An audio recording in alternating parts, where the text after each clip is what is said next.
Bonjour et bienvenue à Calas. Je suis ravie de vous accueillir dans notre beau village, niché au cœur du Var, un village typique, authentique, où l'on cultive l'art de vivre en Provence.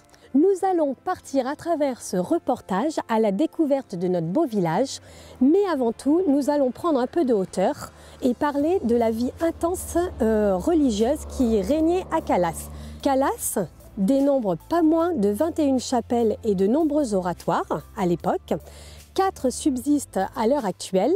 La chapelle de Pénafort, en contrebas du village, la chapelle Saint-Laurent, la chapelle de la Trinité et la chapelle Saint-Auxile, chapelle que nous allons découvrir de ce pas. C'est parti!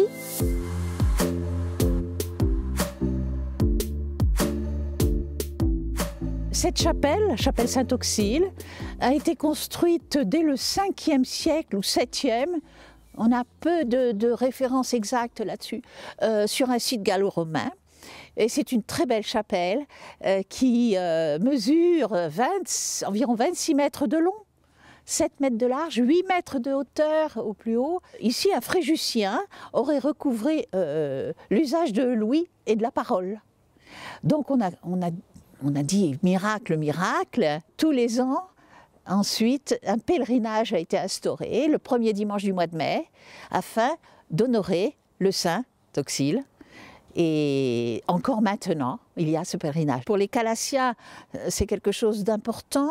Saint-Auxile est un patron, le patron de Calas, avec Saint-Laurent. La construction a été faite du 7e au 17e siècle, on va dire.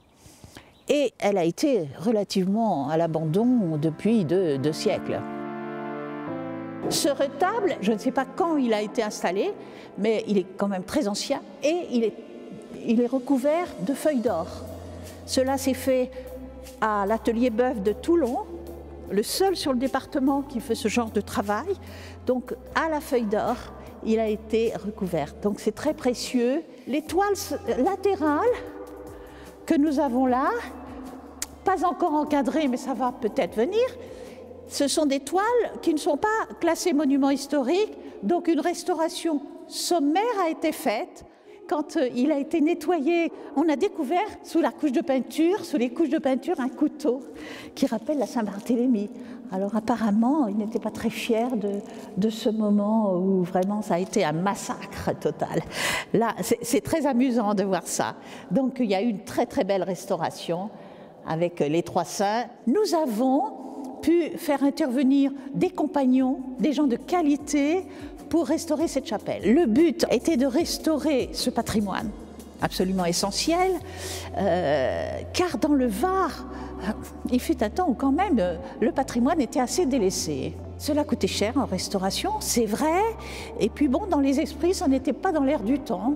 Et il faut dire qu'ils pensaient à manger, à cultiver certaines choses pour pouvoir manger, et ils n'avaient pas l'argent. C'est pas qu'on soit très riche, mais on a trouvé des moyens. Je vous l'ai dit, avec le chantier d'insertion, le département qui a participé, l'État, ça a été vraiment une coordination de moyens absolument fantastiques, avec un résultat formidable qui a été mentionné, qui a été reconnu.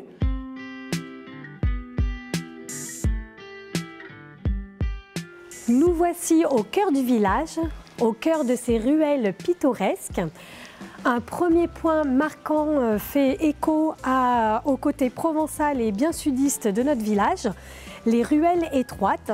Beaucoup de ruelles étaient construites à l'époque pour être contenues dans les remparts du village. La promiscuité s'explique parce qu'on voulait garder toute la fraîcheur donc pour faire face aux chaleurs estivales. Les maisons étaient construites les unes à côté des autres. Alors ça apporte le côté convivial aussi et la bonne ambiance d'un village dans le sud.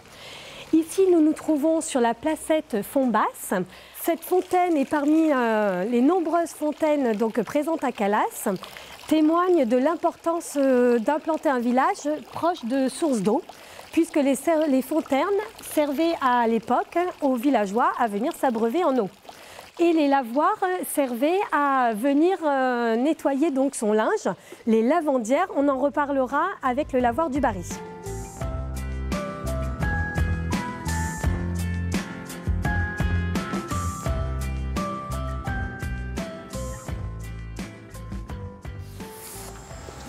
découvrons ici une des ruelles typiques, une ruelle en calade. La calade est le nom qui en provençal signifie donc une descente.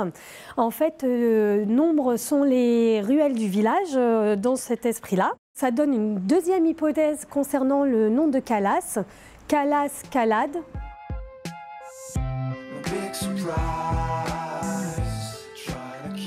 Nous voici placette des Acacias, une placette qui témoigne encore du riche patrimoine oléicole de notre commune.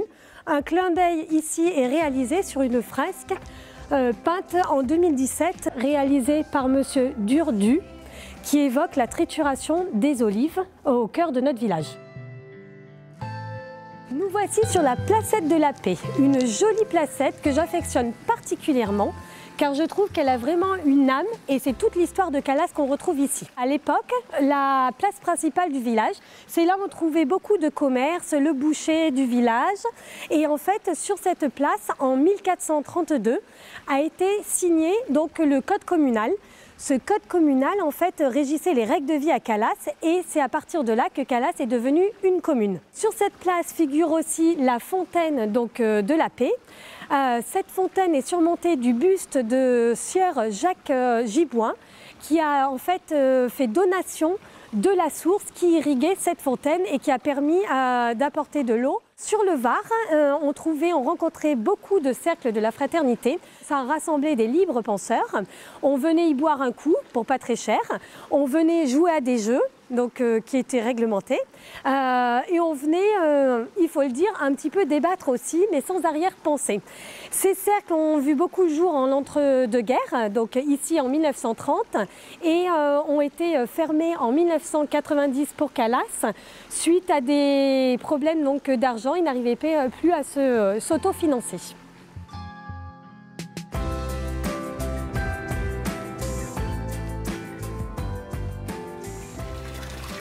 Nous arrivons devant le lavoir du Barry et son doux clapotis. Le lavoir du Barry est associé à la fontaine du Barry. L'eau de ce lavoir arrivait par les débordements de cette fontaine et de la fontaine de la place.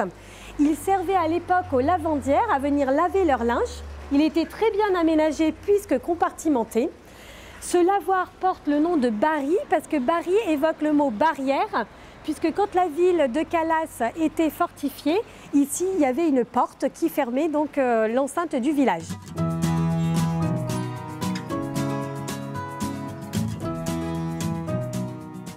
Aujourd'hui, je vous accueille dans l'ancien moulin communal de Calas. C'est un site patrimonial qui a été entièrement refait. C'était en fait l'ancien moulin communal qui a cessé son activité en 1956 à peu près avec le grand gel qu'il y a eu dans notre région. Il a été conservé dans son jus tel que. Dans les années 2000, sous l'impulsion de la mairie et de la communauté d'agglomération, il a été entièrement rénové, ce qui permet aujourd'hui d'avoir un petit bijou, un petit écrin mis à la disposition des Calassiens évidemment, mais aussi de nos visiteurs, puisque nous sommes quand même dans une zone assez touristique.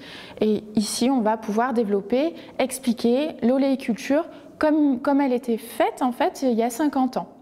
Tout a été conservé dans ce musée. Ça a été rénové, mais ça a été bien pensé, dans le sens où le visiteur il va cheminer et il va pouvoir comprendre les différentes étapes de l'oléiculture spécifiques à notre région, puisque chaque région a ses spécificités. Calas, il faut savoir que c'est une terre qui est riche en olives et essentiellement en ribier. Donc ça, c'est une olive qui est typique de nos sols. Et c'est ce qu'on explique à nos visiteurs. Ça nous permet d'expliquer vraiment la vie locale. Ici, vous avez les pièces principales qui ont été mises en avant pour pouvoir expliquer justement aux visiteurs. Donc vous avez quelque chose de typique, c'est le passe-olive.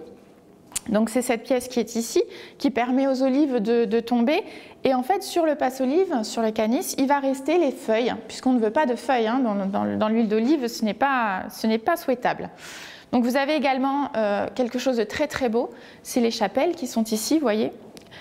Donc les chapelles, ce sont l'emplacement qui est dédié pour les presses. Donc elles sont complètement restaurées, vous les voyez telles qu'elles étaient il y a 50 ans. Vous avez tout ce qui va être utile à la culture de l'olive, donc le chariot qui va permettre la charrette qui va permettre de les transporter. Mais vous avez aussi les bidons qui vont accueillir le soufre pour les traitements. Et au fond, vous voyez le moulin. Donc ça, c'est la pièce centrale, hein, quand même, il faut le savoir, avec la meule, les engrenages qui sont parfaitement conservés. Donc les engrenages en bois, donc c'est pour ça que c'est intéressant. Et par l'extérieur, par la fenêtre, vous pouvez apercevoir la roue qui est entraînée par l'eau, puisqu'ici nous sommes dans un moulin hydraulique. Nous arrivons dans la pièce qui a été entièrement restaurée, où vous pouvez apercevoir des cuves, donc cuves en pierre.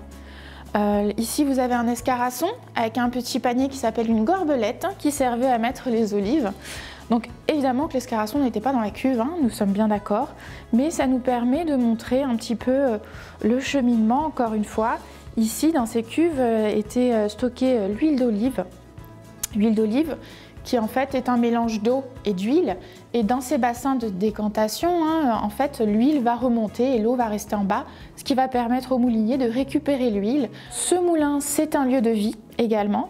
Il nous permet d'accueillir des artistes, donc des expositions d'art contemporain, des expositions sur l'oléculture, mais pas que, sur la vie aussi locale, c'est intéressant. Nous travaillons également avec les acteurs locaux et notamment avec le Moulin Béringuier, avec qui nous faisons des échanges et souvent nous proposons à nos visiteurs de voir un moulin en activité après ou avant avoir vu celui-ci.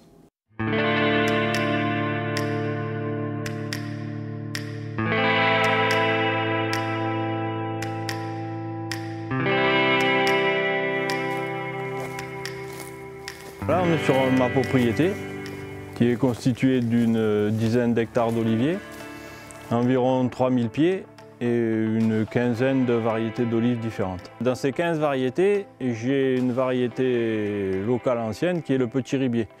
Ce petit ribier, c'est une olive qu'on trouve uniquement sur Calas, donc c'est une petite olive à huile et c'est ce qui fait un peu la typicité de notre huile. En plus, nous, on fait uniquement du fruité vert. Alors le fruité vert, c'est des olives qui sont ramassées pas tout à fait à maturité pour avoir le maximum d'arômes et des arômes de verdure et d'herbes fraîches qu'on ne trouve pas dans les fruits mûrs. C'est un arbre qui pousse fortement par rapport à d'autres variétés et il a tendance à monter, à toujours faire des branches vers le haut, contrairement à d'autres variétés qui s'étalent et qui retombent. La fin de la récolte, c'est le mois de décembre. À Noël, le moulin ferme et après, on entretient les oliviers. Bon, là, on a eu une période de calme, janvier, février, et maintenant, c'est la taille. Une récolte comme cette année, ça représente environ 400 tonnes d'olives triturées au moulin.